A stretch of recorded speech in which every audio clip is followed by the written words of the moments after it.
नमस्कार दोस्तों, स्वागत है आपका अपना ही यूट्यूब चैनल टुडे एग्जाम पर।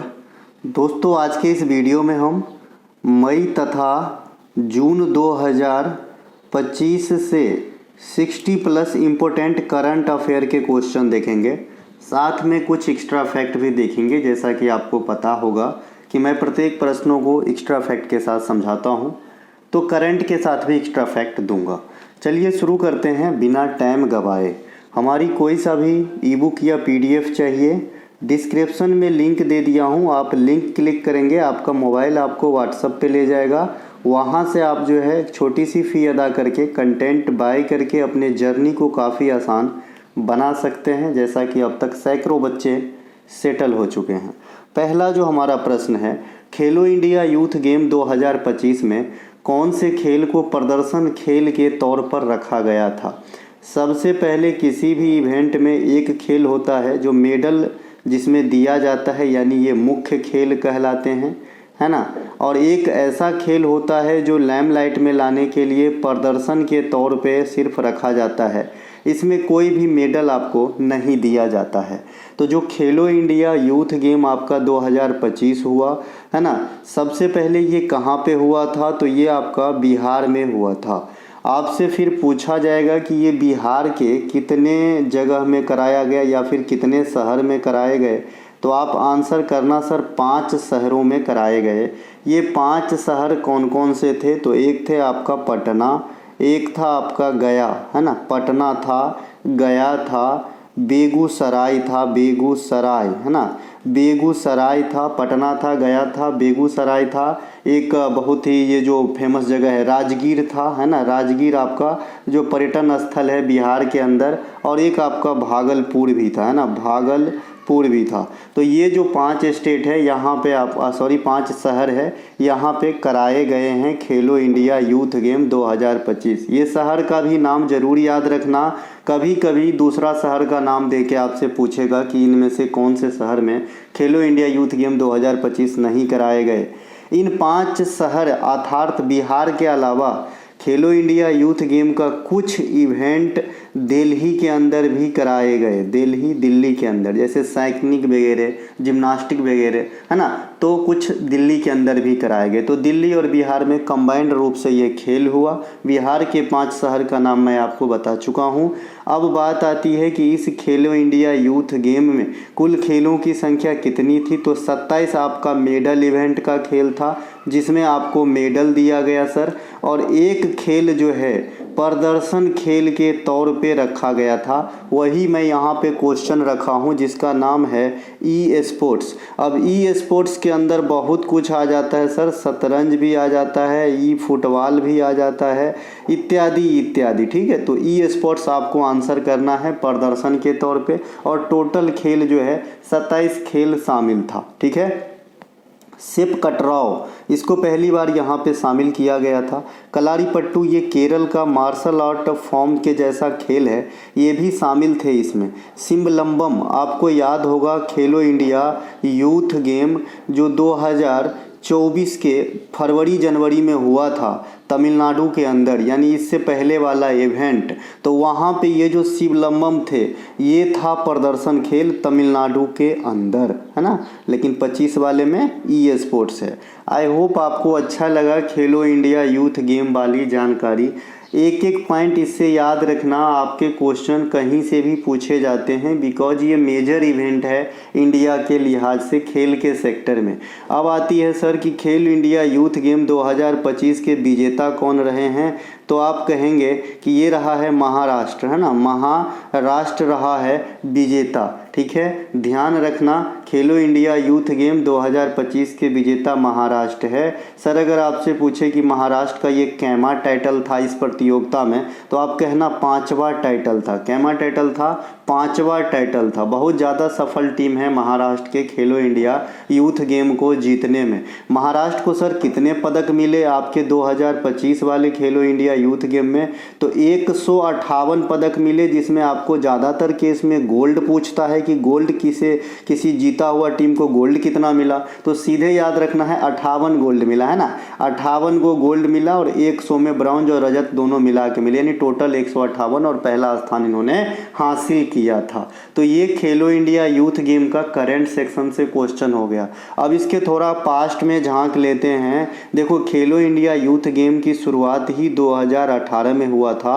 उस समय यह यूथ शब्द का इस्तेमाल नहीं होता था। उस समय जो है यूथ शब्द के जगह पे स्कूल शब्द का इस्तेमाल हुआ था। और पहला गेम आपका 2018 में मैंने यहाँ पे लिख दिया है। दूसरा गेम आपका 2019 महाराष्ट्र के पुणे में होती है और यहाँ पे इस स्कूल शब्द को रिप्लेस किया जाता है आधुनिक यूथ शब्द से। और जैसा कि आज हम जानते हैं खेलो इंडिया यूथ गेम को, इसके कई वर्जन होते हैं। फिलहाल इसमें मैं मेन वर्जन की बात किया हूँ। अब मैं सीधे बढ़ जाता हूँ आगे नेक्स्ट प्रश्न के तरफ। अच्छा लगे तो लाइक कर लेना, है ना।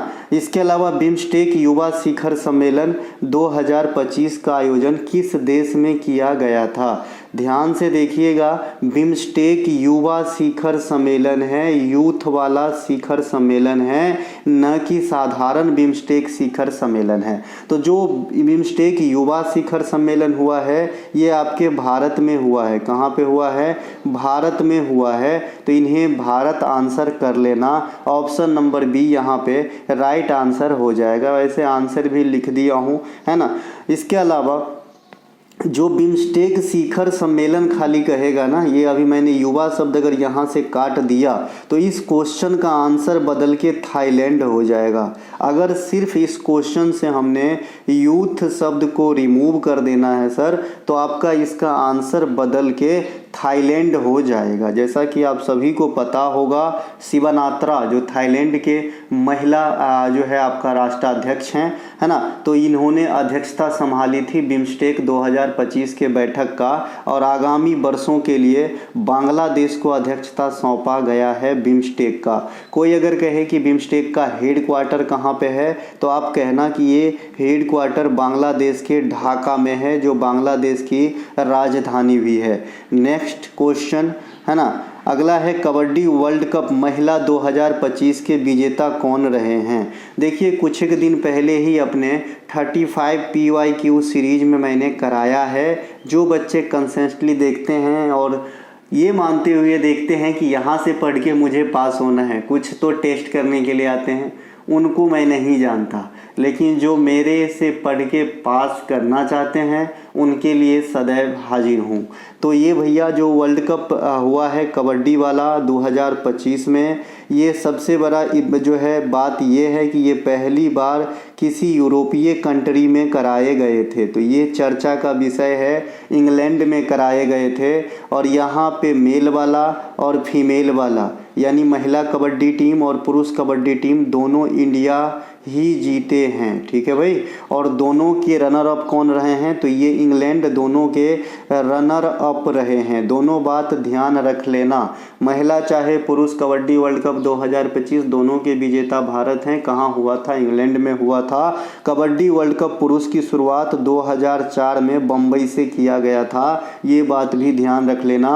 कबड्डी के अंदर 7 खिलाड़ी एक्टिव होते हैं, रिजर्व सहित 12 खिलाड़ी होते हैं। रेडर इत्यादि शब्द का इस्तेमाल कबड्डी खेल में किया जाता है और लोना शब्द का इस्तेमाल भी कबड्डी खेल में ही किया जाता है। नेक्स्ट है पर्यावरण वन और जलवायु परिवर्तन मंत्रालय ने विश्व पर्यावरण दिवस 2025 पर कौन सा अभियान शुरू किया था? विश्व पर्यावरण दिवस कब मनाया जाता है भाई? है ना, 5 जून को प्रति वर्ष हम वर्ल्ड इन्वायरमेंट डे के रूप में सेलिब्रेट करते हैं। कोई आदमी बताना विश्व वन दिवस कब मनाया जाता है? आप लोगों के लिए एक क्वेश्चन का आंसर यहाँ डिमांड कर रहा हूँ, बताना ज़रूर जिनको आता होगा। तो विश्व पर्यावरण दिवस के अवसर पे जो हमारी पर्यावरण मंत्रालय है उनके द्वारा one nation mission and plastic population जो है एक मिशन का आगाज़ किया गया, शुरुआत किया गया। इसे भी ध्यान रख लेंगे। ऑपरेशन सिंदूर क्या है? ये आपसे और हमसे छुपा हुआ नहीं है। एक पृथ्वी एक प्लास्टिक ऐसा कुछ थीम नहीं है। प्लास्टिक का उन्मूलन एक बार थीम रह चुका है। ठीक है भाई। नेक्स्ट क्वेश्चन की तरफ बढ़ते हैं। अच्छा, पर्यावरण से कुछ और भी आपका दिवस याद रखना है, जैसे 22 अप्रैल आपको याद रखनी चाहिए, ये अर्थ डे होता है ना, अर्थ डे होता है, पृथ्वी डे होता है। 2 फरवरी याद रखनी चाहिए, वेटलैंड डे होता है। इसके अलावा आपका 22 मार्च याद रखना चाहिए, वाटर डे होता है। ये समथिंग आपको कुछ जो पर्यावरण से है ध्यान रखना चाहिए कुछ कुछ। इनके अलावा CISF सुरक्षा बल की पहली महिला अधिकारी कौन है जिन्होंने एवरेस्ट फतह की है? तो ये है भैया आपका, है ना, गीता समोता जी। गीता समोता है एक्चुअली, ये टा लिख दिए हैं, समोता है ना। तो इन्होंने जो है एवरेस्ट पे चढ़ने का काम किए हैं और CISF बल की महिला अधिकारी है, ठीक है। इनके अलावा एवरेस्ट के चढ़ने के लिहाज से अगर आपने बात करना है तो सबसे पहले एवरेस्ट की हाइट की बात कर लेते हैं। 8848 कुछ एक दिन पहले तक माना जाता था, लेकिन आप सभी को पर्वत पता है कि जो हिमालय है ये वलित पर्वत का उदाहरण है और जीवित लाइव है, न्यू फोल्डेड माउंटेन है, और इसकी हाइट हज़ारों 10,000 साल में एक माइनर सा बढ़ जाता है थोड़ा सा। तो अब जो है इसको 8848 से ज़्यादा काउंट किया गया है, तो 8850 में यहाँ पे आपको बता रहा हूँ। ये दुनिया की सबसे अधिक ऊंचाई वाली हाइट है और ये आपका कहाँ पे स्थित है? तो ये आपके नेपाल के अंदर स्थित है। कहाँ पे स्थित है? नेपाल के अंदर स्थित है। और नेपाल के अंदर हम इसे क्या कहेंगे? इसे हम सागर माथा कहेंगे। क्या कहेंगे सर? सागर माथा कहेंगे नेपाल के अंदर। माउंट एवरेस्ट का नाम किसके नाम पे रखा गया है? तो जॉर्ज एवरेस्ट के नाम पे रखा गया है। ये जॉर्ज का स्पेलिंग गलत हो सकता है क्योंकि जो इंग्लैंड का आदमी रहता है उनके भैया आप अपने हिसाब से सोचते हो, उनका नाम कुछ अलग ही रहता है। जैसे डिसूजा है ना, उसमें भी आप देखोगे डिसौजा लिखा रहता है, ठीक है। तो भैया इसमें माइंड मत करना, है ना। इसके अलावा जो CISF बल है इसकी स्थापना कब होती है, एक क्वेश्चन आपसे और यहाँ पे पूछ लेता हूँ। इसके अलावा मैंने आपको भारत के जितने भी बल है वो कहाँ हमें प्रोटेक्ट करते हैं इसके बारे में मैंने आपको बता दिया था। जैसे बॉर्डर सिक्योरिटी फोर्स BSF, ये बांग्लादेश और पाकिस्तान के सीमा पे हमारी रक्षा करते हैं। ITBP, ये चाइना की सीमा पे हमारी रक्षा करते हैं। इसके अलावा जो आपका नेपाल और भूटान के सीमा पे है ये SSB, सशस्त्र सीमा बल हमारी रक्षा करते हैं। ये कुछ एक बात आपको ध्यान रखनी चाहिए। अब मैं एवरेस्ट पे फिर से लौट आता हूँ। एवरेस्ट पे चढ़ने वाली जो हमारी विकलांग है हमारे देश के और शान है, अरुणिमा सिन्हा जी यहाँ पे कहीं रखे होंगे, नहीं रखा हूँ ऑप्शन में, कोई दिक्कत नहीं है। आप ऑप्शन नंबर 4 जो दिव्या देशमुख जी को देख रहे हैं, ये इंडिया के 88वें ग्रैंड मास्टर बनी हैं और विश्व शतरंज जीतने वाली प्रथम भारतीय महिला भी बनी है। इनके अलावा दीपिका कुमारी, ये तो निशानेबाजी से जुड़े होंगे। कैप्टन शिवा चौहान, ये आपके जो सबसे बड़े युद्ध स्थल सियाचिन चीन है वहाँ पे तैनात होने वाली अधिकारी बनी थी, ये भी सेना से ही ताल्लुकात रखती है। नेक्स्ट है क्लाइमेट चेंज परफॉर्मेंस इंडेक्स 2025 में भारत की रैंक क्या है? तो भारत को यहाँ पे हमने 10वां रैंक प्राप्त करवाया है क्लाइमेट चेंज परफॉर्मेंस इंडेक्स के अंदर, है ना। HDI इंडेक्स में अभी बताया था भारत को 130वां रैंक मिला है टोटल 193 देश में, और है ना, और सबसे पहला स्थान पे जो रहा था ये भी यहाँ से आपके लिए महत्वपूर्ण होगा आइसलैंड। और HDI इंडेक्स जारी करने के लिए क्या क्या जो है ध्यान में रखते हैं, तो जीवन प्रत्याशा, स्कूली शिक्षा और लिविंग स्टैंडर्ड, ठीक है मेरे भाई। नेक्स्ट क्वेश्चन के तरफ चलते हैं। हाल में ही किस राज्य को देश का पहला पूर्ण साक्षर राज्य घोषित किया गया है? मैंने आपको बताया भी था कि ये कोई बच्चा इसे जनगणना के एक पार्ट ना समझे, ये दूसरा कार्यक्रम है। उल्लास कार्यक्रम के तहत जो शिक्षा मंत्रालय ऑपरेट करते हैं वहाँ के द्वारा मिजोरम को पूरे इंडिया में देश का पहला स्टेट जो है पूर्ण कामकाजी शिक्षित घोषित किया गया है। वहीं पे मैंने पूरे इंडिया में या फिर यूनियन टेरिटरीज में बात करेंगे तो आपका मैंने बताया था, कौन सा बताया था, आप ही लोग आंसर करना। ये 2023 ही वो ईस्वी होती है जहां पूर्ण रूप से कामकाजी साक्षर घोषित कर दिया जाता है, लेकिन वो कोई स्टेट ना होकर एक यूनियन टेरिटरीज होती है जो पूरे इंडिया में पहली होती है, और ये स्टेट में मिजोरम आपका पहला होगा। उल्लास कार्यक्रम कितने विभिन्न पहलू पर फोकस करता है? तो 5 विभिन्न पहलू पर फोकस करता है। ये सब आपको कहाँ से जानकारी मिलेगी? हमारी कोई भी सीरीज आप पकड़ के शुरू से अंत तक जरूर देखा करें। आपको पास कराने के लिए पढ़ाता हूँ और कोई मंशा नहीं है, नहीं तो अब 16-17 घंटे की मेहनत के बाद 200-400 व्यू के लिए मैं यहाँ नहीं बैठा हूँ, है ना। लेकिन क्या करूँ, बहुत सारे बच्चे हैं जिन्हें पार लगाना है मुझे, क्योंकि सिर्फ 1000 सिलेक्शन दिलाना ही मकसद रखा हूँ अब तक तो, और कुछ नहीं चाहिए। बाद बाकी तो मुझे जितना मिलना था लगभग मिल चुका है, और अब एज भी नहीं है कुछ और ज़्यादा करने की, है ना। मई 2025 में खेलो इंडिया बीच गेम्स 2025 का पहला संस्करण कहाँ आयोजित किया गया था। देखिए, अभी मैंने खेलो इंडिया गेम के बारे में फर्स्ट क्वेश्चन से आपको पूरा ब्यौरा दिया था।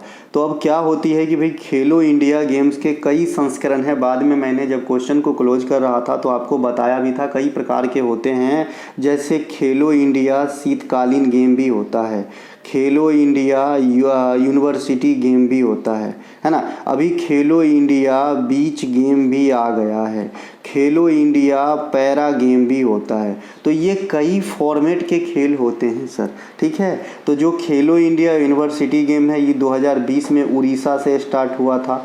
जो खेलो इंडिया शीतकालीन गेम है ये भी 2020 से स्टार्ट हुआ था। जो खेलो इंडिया पैरा गेम है ये आपका 2024 से स्टार्ट हुआ था सर, दिसंबर महीना में, सॉरी 2023 से स्टार्ट हुआ था, दिसंबर महीना में दिल्ली में पहला एडिशन कराया गया था। और ये खेलो इंडिया बीच गेम है जिसकी शुरुआत 2025 में हुई है, और पहला इवेंट आपका दीव में कराए गए हैं जो एक प्रकार का यूटी है, क्योंकि इसका नाम से स्पष्ट है कि ये बीच गेम है। बीच गेम वहीं पे हो सकता है जहाँ पे बीच हो, और बीच क्या होता है आप हमसे ज़्यादा जानते हैं, पटाया बीच बहुत फेमस है इसीलिए। नेक्स्ट है मई 2025 में ब्रिक्स ऊर्जा मंत्रियों की बैठक ब्राज़ील में कराई गई है। भारत के तरफ से इस बैठक में किसने हिस्सा लिया है। इंडिया में भी एक से एक बीच है, जिसमें गोल्डन बीच जो देखने में गोल्डन जैसा लगेगा आपको इससे देखने के लिए सर उड़ीसा जाना पड़ेगा। कहाँ पे जाना पड़ेगा? उड़ीसा जाना पड़ेगा, ठीक है। गोल्डन बीच आपका उड़ीसा में है, शिवराजपुर बीच है, थंडी बीच है, कदमत बीच है ना। मरीन ड्राइव मुंबई में है ना। जुहू चौपाटी वो भी एक बीच कह सकते हो, मुंबई में है, मैं गया हूँ। तो आप जो है इस प्रकार से बीचेस इंडिया में देख सकते हैं। मई 2025 में ब्रिक्स बता दिया था, तो कौन बैठा था वहाँ पे? देखिए यहाँ से अंदाज़ा लगाना है, ऊर्जा मंत्री की बैठक थी। तो इसमें से मैं किसे छांट सकता हूँ? तो नरेंद्र मोदी साहब, देखिए इसको तो मतलब इनको तो ये नहीं है कि भाई बैठक होंगे प्रॉपर तभी जाएंगे, ये जा सकते हैं लेकिन यहाँ नहीं गए हैं तो यहाँ पे हम अंदाज़ा नहीं लगा सकते हैं। विदेश मंत्री का होता तो जयशंकर साहब को लगा देते आंसर। ये रेल मंत्री है वर्तमान में, मनोहर लाल को आंसर कर लेंगे, ठीक है। यहाँ पे ऊर्जा का जो मतलब एनर्जी मिनिस्ट्रियल वाला जो बैठक हुआ था आपका ब्रिक्स देशों का, तो वहाँ पे मनोहर लाल साहब जो है पार्टिसिपेट करने ब्राज़ील गए थे। कहाँ गए थे? ब्राज़ील गए थे। तो इन्हें भी ध्यान रखेंगे। ब्रिक्स को मैं आगे समझाऊंगा, फिलहाल थोड़ा सा यहाँ समझा देता हूँ कि ब्रिक्स क्या है। ब्रिक्स जो है जो विकसित का जो है कदम बढ़ा चुके देशों का एक संगठन है, जिसकी पनप जो है 2006 से ही स्टार्ट होती है, लेकिन ब्रिक्स की पहली बैठक 2009 में होती है ना। और ब्रिक्स का एक अपना बैंक है पार्टिकुलर जिसका नाम एनडीबी है। इसे हम न्यू डेवलपमेंट बैंक भी कहते हैं या डायरेक्ट ब्रिक्स बैंक भी कहते हैं। इसकी स्थापना 2014 में हुआ था। ब्रिक्स जब आया था तो पहले ब्रिक था, BRIC था। ये है भैया ब्राज़ील, रसिया, इंडिया और चाइना। फिर क्या होती है 2010 में साउथ अफ्रीका ऐड हो जाता है और ब्रिक आपका ब्रिक्स बन जाता है, ठीक है। फिर 2024 में वैसे तो 6 कंट्री ने आवेदन दिया था कि भाई मैं भी आपका इस मुहिम का सदस्य बनूंगा, लेकिन 6 में अर्जेंटीना अपनी कदम वापस ले लिए तो 5 कंट्री और आए, लेकिन सऊदी अरब ऑफिशियली घोषणा नहीं करता है, इसीलिए 4 ही माना गया, ठीक है। फिर क्या हुआ कि 1 जनवरी 2025 को इंडोनेशिया भी ब्रिक्स में शामिल हो गया। इस प्रकार से हम ब्रिक्स के बढ़ते हुए सदस्यों का जाल समय समय पर देखा। तो आपको इतनी बात ज़रूर ध्यान होनी चाहिए। और जो अभी ब्रिक्स की बैंक है एनडीबी, इसके जो अध्यक्ष है ये है डिल्मा राउसेफ, है ना, डिल्मा राउसेफ। अब राउसेफ कैसे लिखेंगे? ऐसे ही लिखेंगे, रासेफ होता है एक्चुअली, रासेफ, है ना। तो मैंने यहाँ राउसेफ लिख दिया है, डिल्मा राउसेफ। ये ब्राज़ीलियन लेडी है जो बहुत बड़े पद पे वहाँ भी रह चुकी है और वर्तमान में आपके ब्रिक्स के अंदर कार्य करती है। हाल फिलहाल प्रकाशित पुस्तक PMO prime minister office through the years के लेखक कौन हैं? कुलदीप नैयर बड़े राइटर हैं, इनके लेखक नहीं हैं। शशि थरूर जी बहुत राइटर हैं बड़े, और ये राजनीति में भी सक्रिय रहते हैं, लेकिन आंसर नहीं है। तिग्मांशु धूलिया मैंने अपने मन से लिखा है, ये तिग्मांशु धूलिया पिक्चर से जुड़े हुए हैं जो बॉलीवुड है वहाँ से, और ये हिमांशु राय इसका राइट आंसर हो जाएगा। आंसर तो यहाँ लिखा हुआ ही है। मैं शशि थरूर की एक दो पुस्तक जो आपके एग्जाम में लेटेस्ट वर्जन में आ सकती है, अम्बेडकर ए लाइफ, है ना, अम्बेडकर ए लाइफ पुस्तक जो है ये शशि थरूर साहब की न्यू सीरीज की किताब है, आपके एग्जाम में आएंगे।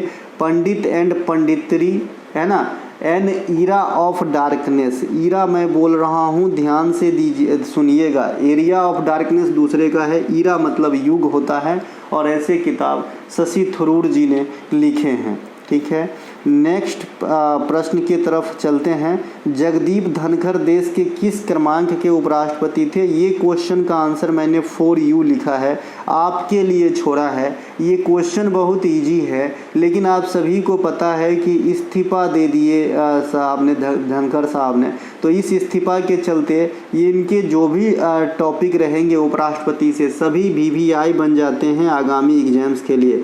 कल एक बच्चे बोल रहे थे कि सर वेंडर चेंज हो गया तो क्या आपका क्वेश्चन आप जो पढ़ाएंगे वो आएगी? मैं कह रहा हूँ भाई, है ना, वेंडर जापान का बुला लो, लेकिन अगर सिलेबस नहीं चेंज हो रहा है, ठीक है भाई, और मेरी बच्चे मेरे ध्यान से अगर पढ़े हुए हैं तो वो उतना मार्क करेगा जितना में मेरिट बन जाएगी। अब कोई सोच रहा है मैं 10 मिनट की कोई वीडियो देख लूँ और मैं एग्ज़ाम पास कर लूँ, ठीक उसी प्रकार से जैसे बच्चे एनालिसिस में वही 4 क्वेश्चन घुमा फिरा के हल्का वाले दिखाते हैं, हम भी वैसे ही करते थे, है ना। एनालिसिस जो होती थी वो ओरिजिनल क्वेश्चन पूर्णतः किसी को नहीं मिलता है, ठीक है। तो आपने सुनाया, आपने कहा, तो अब सब क्वेश्चन बच्चे को तो याद रहती नहीं, जब होती थी, जब लोग करते थे, ठीक है। तो क्या होती है कि जो एनालिसिस पे डिपेंड हो गया, समझिए, एक तो उसकी तैयारी नहीं और बनी बनी तैयारी को भी बिगाड़ रहे होते हैं, है ना। अब इक्का दुक्का 4 को क्वेश्चन आपको फ़ायदे हो गया और आपकी तैयारी नहीं है तो आप एग्जाम पास कर लोगे जी? नहीं कर पाओगे। इसीलिए मेहनत लगातार करनी पड़ती है, कमरे के अंदर करनी पड़ती है। एग्जाम हॉल तो प्रदर्शन अखाड़ा का केंद्र है भाई, वहाँ क्या आप रिहर्सल करोगे? रिहर्सल तो घर पे करना पड़ता है गुरु, है ना। और ये बात जो है ना, बहुत अच्छे से सिखाते हैं मोहित गोयल सर, है ना, सलाम है, बहुत बढ़िया कैरेक्टर हैं और मैथ के हीरो हैं। जगदीप धनखड़ देश के किस क्रमांक के उपराष्ट्रपति थे? आप लोग आंसर देना इनको, है ना, किस क्रमांक के हैं, आंसर देना। और आप लोगों को पता भी होगा कि जब मैं एनालाइज भी करवाता था उस समय भी मैं अपनी सीरीज चलाता था और एनालाइज सिर्फ इसलिए कराता था, है ना, कि देखिए ये मेरे क्वेश्चन पढ़ाए हुए आए हैं, कई बार आपने सुना होगा, फिर मैंने वेरीफाई करवाया होगा, है ना। तो इससे भी लोग जाने कि भाई यहाँ पढ़ लेता हूँ तो कुछ फ़ायदा हो जाएगा, वरना प्रचार का जरिया कुछ नहीं है जी। कल एक बच्चे बोल रहे थे आप ब्रांडिंग क्यों नहीं करवाते, ये क्या होता है समझता ही नहीं, तो कहाँ से करवाऊँ, और करवाना भी नहीं चाहता। जो 200-400 500 हज़ार बच्चे देखते हैं वही मेरे हीरे हैं, वही सब मोती बनेंगे सेलेक्ट होके। अब देखिए, जो उपराष्ट्रपति होते हैं ये आपके कहाँ पे पदेन अध्यक्ष होते हैं? तो आपके राज्यसभा के अंदर होते हैं। एक छोटा सा क्वेश्चन तो यहाँ से है, जब देश का प्रेसिडेंट किसी कारणवश अनअवेलेबल हो तो उस समय वाइस प्रेसिडेंट ही प्रेसिडेंट के चार्ज में होते हैं। इसके अलावा मैंने आपको बताया था कि एक ऐसे शख्स हैं जो प्रेसिडेंट, वाइस प्रेसिडेंट और आपका सुप्रीम कोर्ट के chief justice of India CJI, ये तीनों का रोल अदा कर चुके हैं। इनका नाम है मोहम्मद हिदायतुल्लाह। उनको भी ध्यान रखना भाई साहब, भूलना मत, मोहम्मद हिदायतुल्लाह, ठीक है मेरे भाई। उपराष्ट्रपति के चुनाव में कौन भाग लेते हैं? तो संसद के सभी सदस्य भाग लेते हैं। लेकिन अगर राष्ट्रपति की चुनाव की बात हम करें कि भाई कौन भाग लेते हैं राष्ट्रपति के चुनाव में, तो मैंने आपसे बताया था कि लोकसभा, राज्यसभा और राज्य के जो विधानसभा होता है, यानी राज्य का जो लोअर सदन होते हैं, यहाँ के सिर्फ व सिर्फ निर्वाचित सदस्य ही भाग लेते हैं। निर्वाचित कहने का मतलब जो सेलेक्ट होके आया हो। दो प्रकार के सदस्य होते हैं, एक डायरेक्ट मनोनीत कर दिए जाते हैं, जैसे राज्यसभा के अंदर 12 सदस्यों का मनोनयन राष्ट्रपति के द्वारा किया जाता है और यह सिस्टम हमने आयरलैंड के संविधान से अडॉप्ट किया है। ठीक है, ध्यान रखना। तो राष्ट्रपति में सिर्फ निर्वाचित सदस्य ही भाग लेते हैं। नेक्स्ट है, भारत किस देश को पीछे छोड़ते हुए पवन और सौर ऊर्जा के बिजली उत्पादन के मामले में विश्व का तीसरा सबसे बड़ा उत्पादक बन गया है? तो इन्होंने जर्मनी को पीछे छोड़ दिया है, जो कुछ एक समय पहले तक तृतीय स्थान पे हुआ करता था। ठीक है, गुजरात इत्यादि में आपको पवन ऊर्जा इत्यादि का उत्पादन काफ़ी देखने को मिल जाएगा इंडिया में, है ना। तो इन्हें ध्यान रखना।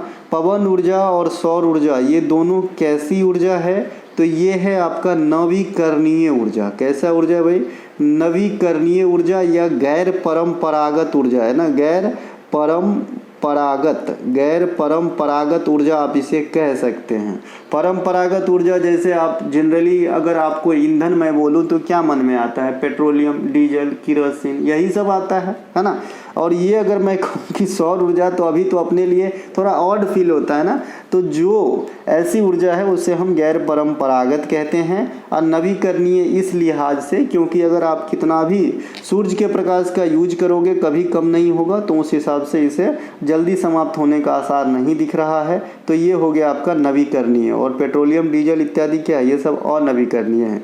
सुपर वेट शतरंज क्लासिक रोमानिया 2025 का खिताब भारत के कौन से शतरंज प्लेयर ने जीता है? तो ये जीते हैं भैया आर प्राज्ञनंदा और वैशाली रमेश बाबू। वो जोड़ी है भारतीय शतरंज के इतिहास में जो भाई बहन आपका जो है ग्रैंड मास्टर है ना। इन्हें ध्यान रखेंगे। वैशाली रमेश बाबू 84वें ग्रैंड मास्टर बनी थी इंडिया के। ये दोनों भाई बहन शतरंज खेलते हैं और बहुत कम समय में बहुत बड़ा मुकाम हासिल किया। और सबसे बड़ा मुकाम प्राज्ञनंदा के लिए वो था कि जब इन्होंने मैग्नस कार्लसन को हराया था। मैग्नस कार्लसन आप सभी को पता होगा, काफ़ी क्यूट और काफ़ी हंसमुख अंदाज के हैं और नॉर्वे के बहुत बड़े प्लेयर हैं, दुनिया के 1 नंबर प्लेयर हैं, है ना। अभी विश्व शतरंज चैंपियन के विजेता कौन है भैया? हमारे डी गुकेश हैं, जो सबसे कम उम्र के विजेता हैं, है ना। ये ध्यान रखना। लेकिन शतरंज में सबसे कम उम्र के ग्रैंड मास्टर कौन है? अभिमन्यु मिश्रा। तो इन्हें भी ध्यान रखना। ठीक है, ये अमेरिकन नागरिक हैं, भारतीय मूल के हैं।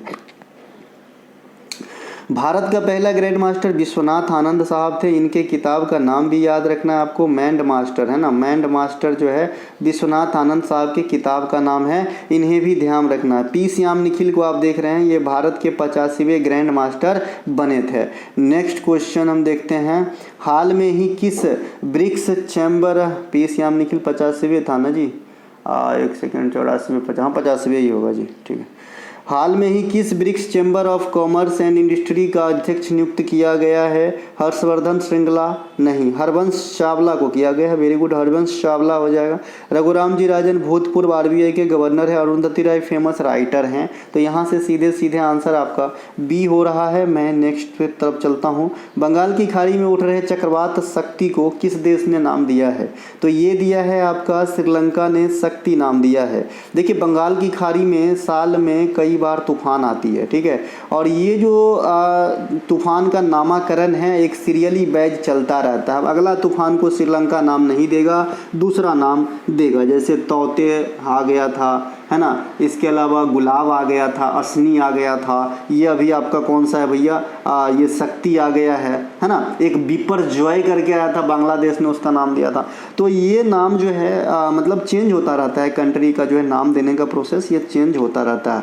देखिए, ये बंगाल की खाड़ी जो है ये भारत को पूर्वी तट को धोता है। इधर है बंगाल की खाड़ी, इधर है अरब सागर, है ना। तो इधर जो भी बंदरगाह होंगे वो पश्चिमी तट का होंगे, इधर जो भी होंगे वो पूर्वी तट के होंगे। पूर्वी तट पे आपके तटीय राज्य कौन से हो जाएंगे? पश्चिम बंगाल हो जाएंगे, है ना। आंध्र प्रदेश हो जाएंगे, उड़ीसा हो जाएंगे। ये सब क्या है? पूर्वी तट के राज्य हैं। इधर पश्चिमी तट के क्या क्या राज्य हो जाएंगे? टोटल 9 हैं। तो महाराष्ट्र हो जाएंगे, गुजरात हो जाएंगे, कर्नाटक, केरल, तमिलनाडु, इनके अलावा गोवा भी हो जाएंगे। ठीक है भाई। इसके अलावा पूर्वी तट और पश्चिमी तट का मिलन स्थल मैंने यहाँ पे बताया था आपका नीलगिरी पहाड़ी होती है पूर्वी तट और पश्चिमी तट का मिलन स्थल। ठीक है। पूर्वी तट की सबसे ऊंची चोटी आपको बताया था जिंदगरहा होता है, जिंदगरहा, और जो अरकू घाटी आंध्र प्रदेश में है। कहाँ पे सर? ये अरकू घाटी आंध्र प्रदेश में। कहीं कहीं पुरानी किताब में महेंद्रगिरी उड़ीसा लिखा है जो गलत है, उस ऑप्शन के हिसाब से सही है, न कि ओवरऑल टोटली हाइट वाला पीक पूर्वी घाट का महेंद्रगिरी है। ठीक है मेरे भाई। इनके अलावा पश्चिमी घाट की सबसे ऊंची चोटी कौन सा है ना? कार्डेमम हिल है ना, कार्डेमम हिल। ठीक है भाई। तो ये ध्यान रखना है आप लोगों को। पश्चिमी घाट की लंबाई कितनी है? लगभग 1600 किलोमीटर, ये ध्यान रखना है। इधर कई सारे तट है, मालाबार तट है, काठियावाड़ तट है, कोंकण तट है, ये सब पश्चिमी घाट में आएंगे। पूर्वी घाट में उत्तरी सरकार है, पूर्वी तट भी कह देते हो इसे, है ना। इसके अलावा जो आपका कोरोमंडल तट भी कह देते हैं पूर्वी वाले को। इनके अलावा बिहार में खेलो इंडिया यूथ गेम 2025 का आयोजन किया गया। इस प्रतियोगिता का विजेता कौन सा राज्य रहा? मैंने पहले प्रश्नों से समझा चुका था। महाराष्ट्र। इसको कितना पदक प्राप्त हुआ था? 158। गोल्ड कितना प्राप्त हुआ था? गोल्ड, अक्खा गोल्ड कितना प्राप्त हुआ था? 58। अब तो गोल्ड सपना में ही हम लोग देखते हैं। अभी घर में एक आध शादी पड़ी है, गोल्ड लेनी है, सोच रहा हूँ कब शुभ मुहूर्त लगे। 1-1 लाख रुपये हो गई है गोल्ड। इनके अलावा हाल में ही कौन से देश न्यू डेवलपमेंट बैंक के सदस्य बने हैं? अभी अभी न्यू डेवलपमेंट बैंक के सदस्य आपका कौन सा देश बना है? ये जो फॉन्ट छोटा देख रहे हैं, मैं प्रैक्टिस कर रहा हूँ सिस्टम के ऊपर कुछ इस प्रकार के, है ना, पीपीटी वगैरह बनाने का, तो इसीलिए छोटा दिख रहा होगा। मैं समझ नहीं पाता हूँ अभी इतना, तो गलती हो जाती, धीरे धीरे सीख लेंगे। ठीक है। तो ये आपका जो है ANC, कोलंबिया और उज्बेकिस्तान, ये दोनों आपके ब्रिक्स बैंक जिसकी हमने ऊपर में चर्चा करा था 2014 में है। इसकी मुख्यालय कहाँ पे रहेगा सर ब्रिक्स बैंक का? तो ये रहेगा आपका संघाई में, है ना, संघाई में है, संघाई चाइना के अंदर है, तो यहाँ पे इसकी मुख्यालय है। और इनके ये दोनों सदस्य देश आपका जो है ऐड हो चुका है। काकराटोआ ज्वालामुखी जो चर्चा का केंद्र रहा है, ये किस देश में है? तो ये आपका इंडोनेशिया में है, कराटोआ ज्वालामुखी। इंडोनेशिया को दुनिया में आइलैंडों का कंट्री कहा जाता है, द्वीपों का देश कहा जाता है, द्वीपों का देश कहा जाता है। ठीक है। किसको? इंडोनेशिया को। आपको याद होगा 26 जनवरी 1950 जब हमारे पहले गणतंत्र दिवस हम लोग मनाए थे, तो वहाँ पे इंडोनेशिया के राजनेता डॉक्टर सुकर्नो ने हमारे चीफ गेस्ट का रोल अदा किया था। ये ध्यान रखना है ना। इसके अलावा नेक्स्ट क्वेश्चन, जावा, सुमात्रा द्वीप इत्यादि इंडोनेशिया के अंदर ही है। सोलर एनर्जी के से संचालित देश का पहला विधानसभा कहाँ है या फिर स्थापित होंगे, इस प्रकार की कमेंटमेंट किए गए हैं। तो ये आपके दिल्ली, राजधानी क्षेत्र दिल्ली जो है, ये सोलर एनर्जी से संचालित करने वाला देश का पहला विधानसभा हो जाएगा। ठीक है, पहला विधानसभा हो जाएगा। पेपरलेस बजट पेश करने वाले जो देश का पहला स्टेट था, ये आपका उत्तर प्रदेश था। इन्हें भी ध्यान रख लेना है। और पेपरलेस विधानसभा पहले कहाँ का हुआ था सर? तो नागालैंड का हुआ था, है ना। पेपरलेस बजट पेश करने वाला यूपी था, पेपरलेस विधानसभा नागालैंड का था। अभी सौर ऊर्जा से संचालित विधानसभा दिल्ली के होंगे। ऑपरेशन सिंदूर में इस्तेमाल करने वाला सिस्टम 400, ये क्या है भाई और कहाँ से लाया गया है? तो ये जो है आपके, है ना, एयर डिफेंस सिस्टम है। मिसाइल वगैरह को 400 किलोमीटर तक की रेंज में अगर छोड़ते हैं तो खोज करके दाग देते हैं। इसके कई सेगमेंट होता है, एक का काम सिर्फ ध्यान रखना होता है और टारगेट को पकड़ के दूसरे को बताना रहता है ना। आपने देखा होगा पिक्चर वगैरह में, मुझे पिक्चर लगाने नहीं आता, नहीं तो मैं यहाँ लगा देता, सीखूंगा। ठीक है। तो ये जो है किस देश से लिया गया है? तो ये रसिया से लिया गया है। व्लादिमीर पुतिन का नाम आपने सुना होगा, मुझे तो पर्सनली बहुत पसंद है, वो नेता है व्लादिमीर पुतिन। नेक्स्ट है, उत्तर प्रदेश में 3 प्रमुख ग्रामीण बैंकों को विलय कर दिया गया है और एक सिंगल बैंक बना दिया गया है। तो उसका नाम क्या होगा और कौन कौन से बैंक को जो है मर्ज कर दिया गया है? ठीक है। देखिए, नाम तो होगा इसका उत्तर प्रदेश ग्रामीण बैंक।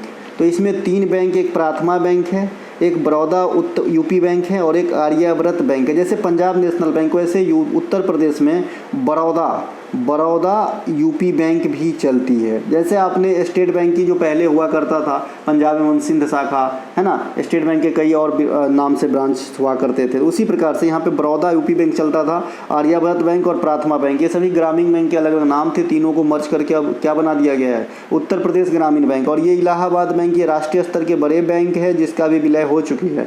ठीक है, देश में सभी बड़े बड़े बैंकों का विलय होने के बाद मात्र 12 जो है नेशनलाइज बैंक बच गया है, सार्वजनिक क्षेत्र के बैंक बच गए हैं। जो प्राइवेट क्षेत्र के बैंक है ये HDFC वगैरह है, ICICI वगैरह है ना, ये सब प्राइवेट सेक्टर के बैंक हो जाएंगे। ठीक है, इसके अलावा PSU कंपनी मैंने आपको बताया था, जो भी महारत्न नवरत्न कंपनी होती है वो PSU कंपनी के तौर पे आती है, तो वहाँ पहचानने के आपको काम आवेगी। ठीक है, ग्रामीण बैंक की स्थापना इंडिया में सबसे पहले 1975 में हुआ था और इस पर जो समिति काम किया था वो नरसिम्हा समिति काम किया था, है ना। इनके अलावा जो ग्रामीण बैंक पहला था इंडिया में उनका नाम क्या था, प्रथमा ग्रामीण बैंक। तो ये बात भी आपको ध्यान रखना है। नेक्स्ट क्वेश्चन की तरफ चलते हैं। UNDP द्वारा मानव विकास सूचकांक 2025 में भारत को कौन सी रैंक दिया गया है, मैंने अभी बात करा, 130वां रैंक दिया गया है।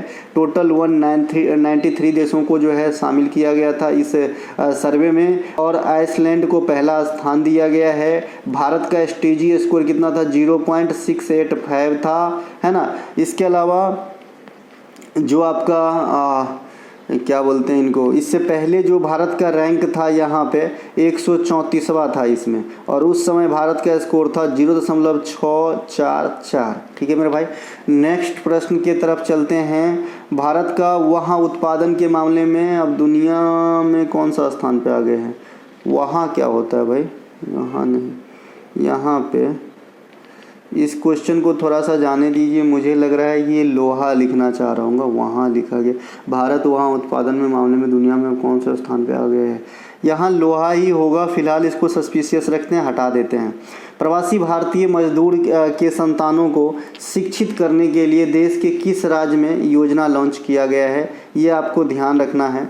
तो भैया ये जो है ज्योति योजना, ज्योति योजना इसका नाम है, ज्योति योजना, क्या नाम है भाई, ज्योति योजना। ये कहाँ से चलाई जाती है, तो ये चलाई जाती है केरल से। उद्देश्य मोटो क्या है कि जो भी प्रवासी मजदूर आते हैं कमाने के लिए, है ना, तो उनके जो बाल बच्चे संतान हैं उनको शिक्षित करना है। इससे पहले मैंने शिक्षा से संबंधित आपको उल्लास कार्यक्रम बताया था। ये क्या होता था उल्लास कार्यक्रम, जो प्रौढ़ आदमी है ना, 15 वर्ष से ऊपर जो भी आदमी है उनको जो है शिक्षा करने का एक मुहिम है, जो शिक्षा मंत्रालय ऑपरेट करते हैं। और कौन कौन से पोर्टल से ऑपरेट होते हैं, दीक्षा पोर्टल से होते हैं, और भी कई उल्लास एप्लीकेशन इत्यादि के माध्यम से होती है ना। नेक्स्ट है हमारा, मई 2025 में भारत ने किस देश के साथ मुक्त व्यापार समझौते पे हस्ताक्षर किए हैं, तो ये है आपका यूनाइटेड किंगडम। यहाँ पे आपके मुक्त व्यापार क्षेत्र कहा गया, मुक्त व्यापार समझौते पे जो है इन्होंने हस्ताक्षर किए हैं, मांडवली किए हैं या हाथ मिलाए हैं,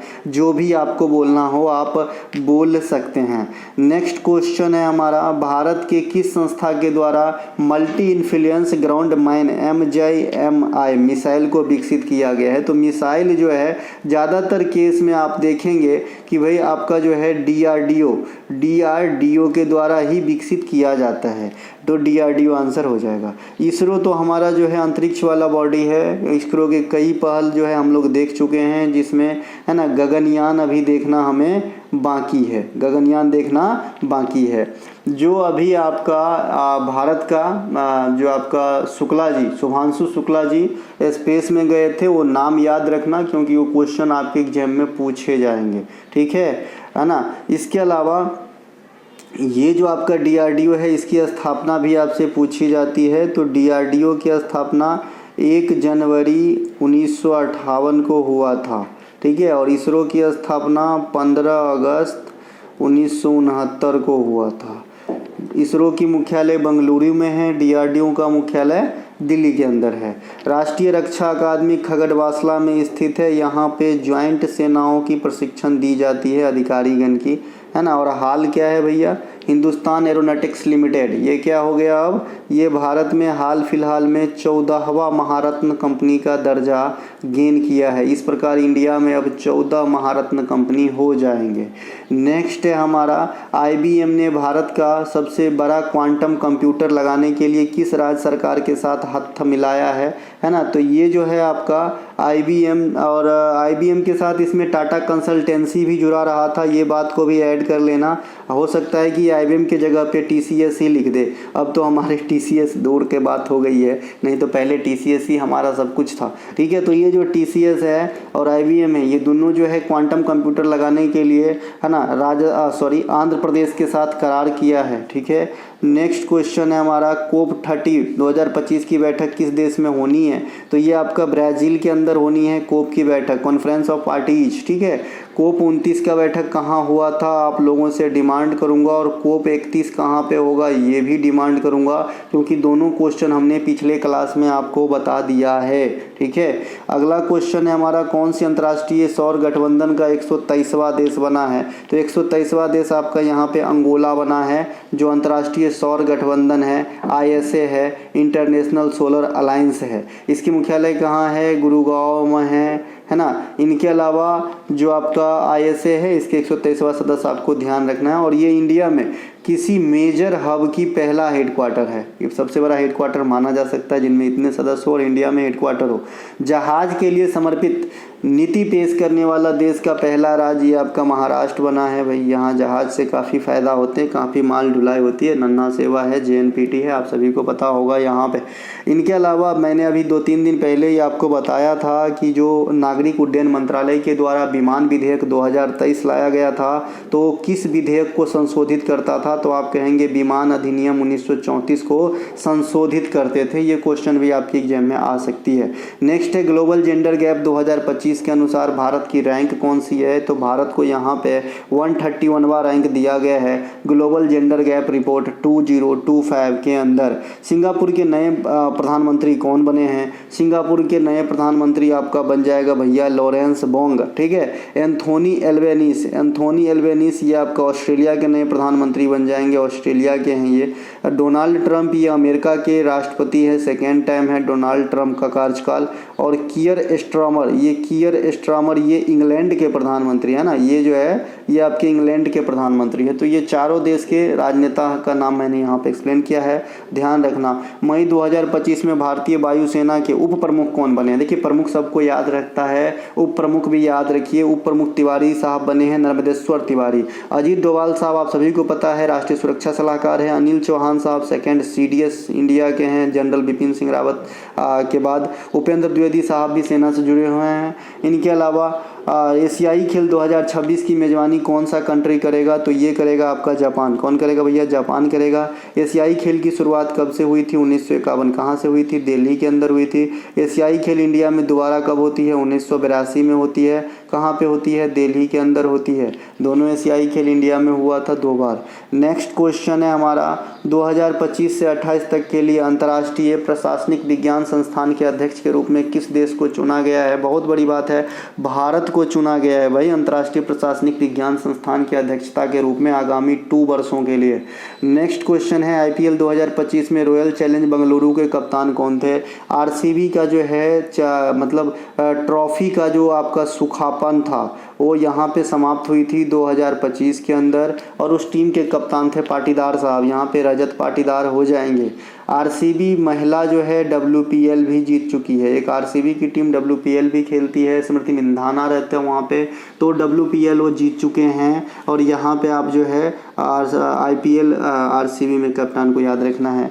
IPL के बारे में मैंने सब कुछ आपको बता दिया है, हज़ारों बार बताया है। IPL की शुरुआत 2008 में हुई थी। ये T20 वर्जन के खेल हैं। T20 वर्जन में एक बॉलर अधिकतम 4 ओवर तक बॉलिंग कर सकते हैं। क्रिकेट में एक खिलाड़ी 10 तरीके से आउट हो सकते हैं। क्रिकेट की जो पिच की लंबाई होती है ये आपका लगभग 22 होती है, उससे थोड़ा सा अधिक होता है। इनके अलावा पंपिंग क्रीज 4 फुट होता है। जो आपका क्रिकेट में ये क्या बोलते हैं इसको, क्रिकेट में और क्या हो सकती है, एक सेकेंड। क्रिकेट के अंदर मैं आप थोड़ा सा आदमी से, ये तो पैमाना से जाने दो, पैमाना से याद नहीं आ रहा और क्या हो सकता है। है ना। लेकिन जो रिकॉर्ड के मामले में पूछे जाते हैं तो ये जो है सचिन तो पता ही होगा, सबसे अधिक रन वाले हैं अभी, है ना। इसके अलावा इंडिया के लिए दोहरा शतक सबसे पहले किसने लगाया था ये भी पूछे जाते हैं। सचिन ही होगा। सबसे कम बॉल में किसने लगाया था और दोहरा शतक लगाने वाले कौन कौन से हैं। टेस्ट क्रिकेट में एक ओवर में सबसे अधिक रन अभी तक बनाने हैं जसप्रीत बुमराह, ये भी ध्यान रखना है। इनके अलावा हाल फिलहाल में संन्यास कौन लिए हैं ये भी आपको ध्यान रखना है। लेटेस्ट जो हमारी ट्रॉफी है T20 वर्ल्ड कप 2024 हम लोगों ने जीता है। फिर हमने एशियाई चैंपियन ट्रॉफी जीते थे। फिर हम जो है 2011 में वर्ल्ड कप जीते थे। फिर हम जो है 1983 में वर्ल्ड कप जीते थे। फिर जो है 2007 में T20 वर्ल्ड कप जीते थे। इनका डाटा थोड़ा बहुत याद रखना है। पिछले जो क्लास नंबर 5 है वहाँ पे मैंने क्रिकेट को अच्छे से एक्सप्लेन किया है, या 6 में, 5 या 6 में थोड़ा कन्फ्यूजन है, अच्छे से देख लीजिएगा। बॉलिंग रेट वगैरह भी बता दिया हूँ। 15 ओवर प्रति घंटा टेस्ट में होता है। अच्छा ये पैमाना मैं भूल रहा था। 14.28 होता है आपका टेस्ट क्रिकेट ODI में, और 14.11 के करीब होता है आपके जो है T20 क्रिकेट में बॉलिंग रेट, है ना। तो इन्हें भी ध्यान रख लेना।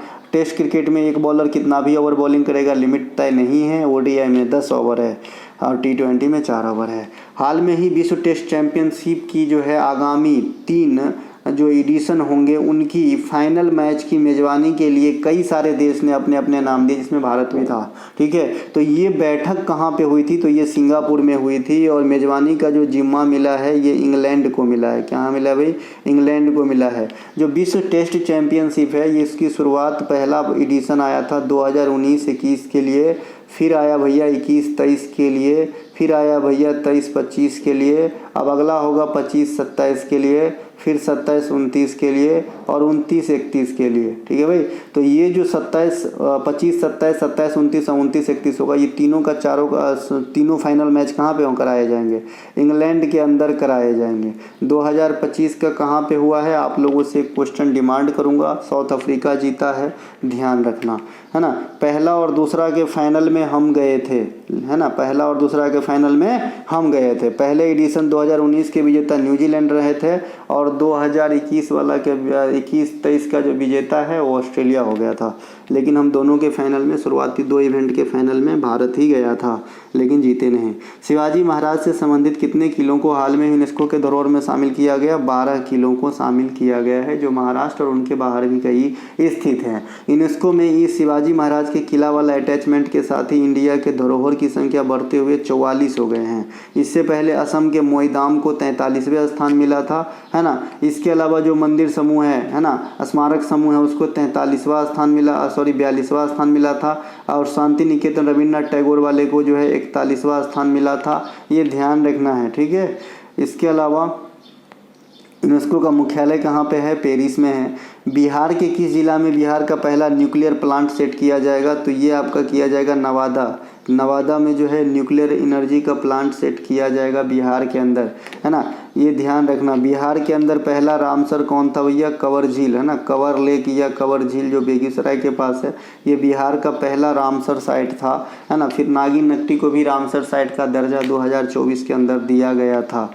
नेक्स्ट है ग्रीष्मकालीन ओलंपिक खेल 2028 और 32 कहाँ पे करवाए जाएंगे।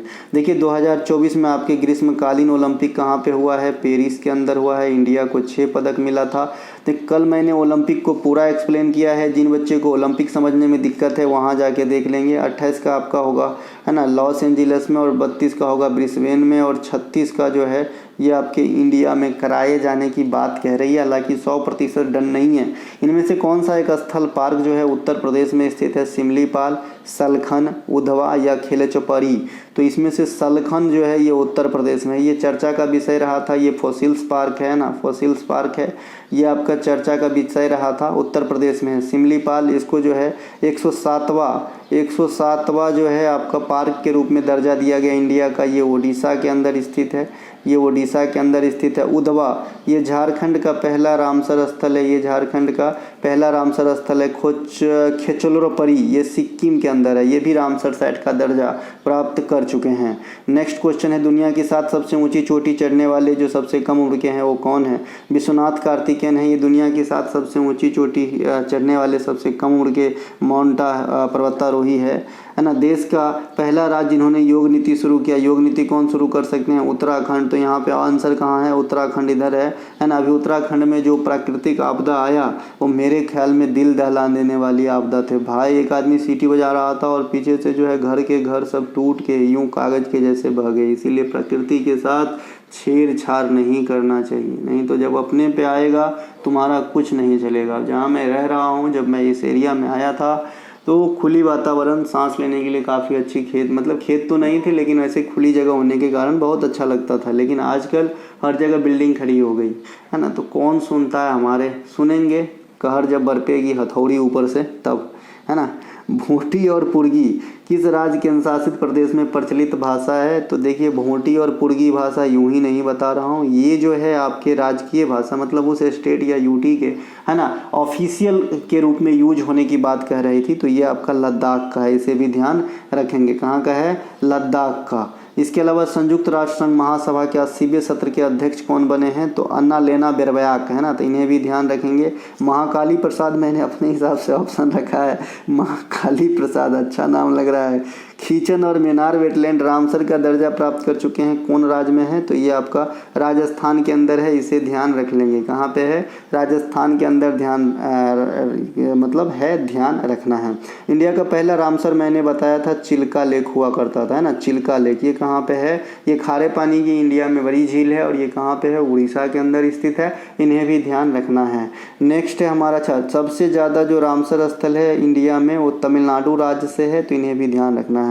इसके अलावा नेक्स्ट क्वेश्चन है हमारा छठा बिम्स्टेक सम्मेलन 25 के आगामी 2 वर्षों के लिए अध्यक्षता किसे दिया गया है? मैंने अभी बताया, ये दिया गया है आपका बांग्लादेश को। बांग्लादेश पे टिक करो भाई, इधर है, बांग्लादेश को दिया गया। बिम्स्टेक के बारे में मैंने ऊपर में जानकारी दे दिया था। वर्ष 2025 के लिए सस्टेनेबल डेवलपमेंट रिपोर्ट में भारत का रैंक क्या है? तो ये बहुत बड़ा मौका है जब हमारा रैंक 100 के नीचे आया है, इसीलिए इसे VVI कर लेना। ये 99वां स्थान पे आ गए हैं हम लोग सस्टेनेबल डेवलपमेंट रिपोर्ट के अंदर। G7 शिखर सम्मेलन 25 का बैठक कहाँ पे हुआ है? तो ये आपके कनाडा के अंदर हुआ है। ये कैसे देशों का समूह है? तो आप कहेंगे सर ये विकसित देशों का समूह है। और G20 जो है वो कैसे देशों का समूह है? तो विकासशील देशों का समूह है। नीचे क्वेश्चन आ चुका है, विकासशील देशों की समूह की बैठक 2025 में जो है कहाँ पे होनी है या हो गई? तो ये आपके साउथ अफ्रीका के अंदर होनी है। नेक्स्ट है, हाल में अंतर्राष्ट्रीय ओलंपिक समिति की प्रथम महिला अध्यक्ष के रूप में किसे चुना गया है? क्रिस्टी कोवेंट्री को चुना गया है और ये प्रथम अफ्रीकन महिला भी है, साथ में जो है प्रथम महिला भी है कि भाई ओलंपिक समिति के अंदर जो है अध्यक्ष के तौर पे काम कर रही है। ओलंपिक समिति का गठन मैंने आपको बता दिया था 1894 में होती है ना, 23 तारीख को, और वही 23 तारीख जो है ओलंपिक दिवस के रूप में मनाते हैं। 1896 से आधुनिक ओलंपिक पियरे डी कुबर्टिन के प्रयास से शुरू होती है और 1900 के पेरिस ओलंपिक में नॉर्मन प्रिजार्ड नाम के आदमी को भारत से खेलने के लिए भेजा जाता है और इस तरीके से इंडिया 1900 के पेरिस ओलंपिक अर्थात सेकेंड ओलंपिक में भाग लेना स्टार्ट करते हैं। ओलंपिक के जर्नी में टोटल पदक कितने मिले हैं ये भी मैंने आपको बता चुका हो, तो जुड़े रहोगे, फायदे में रहोगे, है ना। ऑपरेशन सिंधु, नहीं तो बड़े बड़े जो प्लेटफॉर्म है ठोको दबा के लाइक ताली, सब्सक्राइब शेयर, ठोको ताली, बोलो, तो मैं क्या ही बोलूँ, जाने दो, ठीक है। तो ऐसा नहीं करना है और वहाँ मज़ा भी आता रहता है। एक्चुअली पढ़ने में जो लाइव चैट होती रहती है, मैंने भी कई बार देखा है। एक्चुअली बच्चे वहाँ पे मतलब अब मैं जाने तो क्या ही बोलूँ, वहाँ पे जो है चैटिंग करने लगते हैं और चैटिंग, आप समझ रहे हैं मैं क्या कहना चाहता हूँ, बहुत सारे बच्चों को ऐसा मैंने देखा है, ठीक है। तो वो नहीं करना है आपको पढ़ना है। मैं नहीं कह रहा हूँ कि सिर्फ मेरे से ही पढ़ो, जहाँ भी समझ में आ रही पढ़िए, लेकिन सिर्फ पढ़ने से मतलब रखिए, क्योंकि जो समय आ रही है वो और भी खतरनाक आ रही है। एक तो एग्जाम वेंडर की प्रॉब्लम, दिन प्रतिदिन कितने पास आउट होकर आपके जैसे तैयारी करने आते हैं, तो आप अपनी जगह जो है दिन प्रतिदिन, है ना, खोता जा रहे हो समझो। इसीलिए जो है जितना जल्दी हो सके इस जाल से निकल जाओ। एक बार जब मन बना लिए हो जी कि सरकारी नौकरी करना ही है, तो फिर क्यों हिचकिचाना, पढ़ो ना जी जान लगा के, है ना। ऐसा नहीं है कि जिसको नौकरी नहीं होता नहीं जी नहीं पाता, बहुत अच्छे अच्छे पैसे कमाते हमारे दोस्त कई हैं, है ना। एक तो पानी का प्यूरीफायर वाला एजेंसी ले लिया है भाई, वो तो राजा बन गया है। इसका मतलब ये नहीं होता कि मैं भी वही करने लगूँ, तो जिसमें मेरा मन है वो करूँ, है ना। तो आप अगर पढ़ना स्टार्ट कर दिए हो, घर परिवार को जो है एक उम्मीद है आपसे, तो करके दिखाएं, है ना। ऑपरेशन सिंधु किस देश से भारतीय नागरिकों को निकालने का जो है एक रेस्क्यू है? तो ये आपका जो है ईरान, इसका आंसर हो जाएगा ईरान। बाद बाकी ऑपरेशन देवी शक्ति, ऑपरेशन प्रहार, ऑपरेशन गंगा, जो भी है करुणा, है ना, ये सब मैंने आपको कई बार बता चुका है। नेक्स्ट है मिस वर्ल्ड 2025 का खिताब किसने जीता, इनका नाम ही बहुत अच्छा है, ओपल सुजाता, तो ये जीते हैं, इन्हें ध्यान रखना, ओपल सुजाता, मिस वर्ल्ड 2025, है ना। मिस वर्ल्ड इंडिया में सबसे पहले कौन रहे थे, कोई भी बच्चा बता सकता है क्या कि भाई मिस वर्ल्ड इंडिया में सबसे पहले कौन रहे थे? तो एक क्वेश्चन मैं यहाँ पे आपके लिए छोड़ता हूँ। तो इस प्रकार से मैंने अब तक आपको 3 क्वेश्चन पूछा है ना। इनके अलावा इसरो द्वारा प्रथम मानव सहित परियोजना गगनयान के लिए तैयार किया गया रोबोट का नाम क्या है? तो रोबोट का नाम है आपका जी व्योमोत्रा, इसको पढ़ा चुका हूँ। आयरस क्या है? इंडिया में पहला AI शिक्षिका है जो केरल के किसी स्कूल में पढ़ाए गए थे। इसके अलावा AI जेमिनी क्या है? ये गूगल का प्रोडक्ट है। सोफिया क्या है? ये जो है आप इसे क्या कह सकते हैं, ह्यूमैनॉइड रोबोट्स कह सकते हैं, जिसे पहली बार नागरिकता दिया गया था सऊदी अरब के द्वारा, ठीक है। ये सोफिया को, इन्हें भी ध्यान रखेंगे, सोफिया को। ये लास्ट स्लाइड था जी। हम मिलेंगे अगले वीडियो में, तब तक के लिए जय हिंद। अगर आपको अच्छा लगे तो लाइक करें, अपने दोस्तों को शेयर करें, है ना, और चैनल को सब्सक्राइब भी कर सकते हैं तो कर लीजिए, इसमें कोई पैसा नहीं लगता है। और हमारा कोई सा भी कंटेंट चाहिए, है ना, तो नीचे डिस्क्रिप्शन में लिंक है, आप लिंक क्लिक करके व्हाट्सएप मैसेज के थ्रू कंटेंट बाय करके पढ़ सकते हैं। फ़ी उतना ही होती है जितनी एक नोटबुक की होती है। अभी मैक्सिमम किसी ई बुक की कॉस्ट हमारे पास है तो वो 70 रुपये है। 70 रुपये में आजकल क्या होता है जी, मैं अभी जो लेटेस्ट सीरीज स्टार्ट किया हूँ PYQ, इसमें मैंने आपको 35 क्लास कराना है। 35 क्लास गुने अगर मैंने इस पर 15 घंटा की एवरेज मेहनत रख लेता हूँ जी, तो इतना अगर कैलकुलेशन करोगे, और इसकी कॉस्ट हमने अगर 70 रुपये रखा है, ये तो सिर्फ हमारी मेहनत हो गई, जाने तो मेहनत का पैसा नहीं लगता, है ना। लेकिन इसके ऊपर कई सारे ऐप की सब्सक्रिप्शन होती है और भी कई सारे चीज़ है ना। डाटा तो मेरे फ्री है फ़िलहाल तो, है ना, तो इसीलिए लिया जाता है। ऐसा नहीं कि बहुत ज़्यादा बच्चे से मैं कमा रहा हूँ, ऐसा नहीं है, ठीक है। तो कुछ बच्चे कुछ बोल के चले जाते हैं, इसीलिए यह बताना ज़रूरी समझ लेता हूँ कि आगे से ना बोले, क्योंकि मैं किसी से मुँह नहीं लगा सकता, है ना, ज़रूरी नहीं समझता जी, ठीक है। मिलेंगे अगले वीडियो में, तब तक के लिए जय हिंद।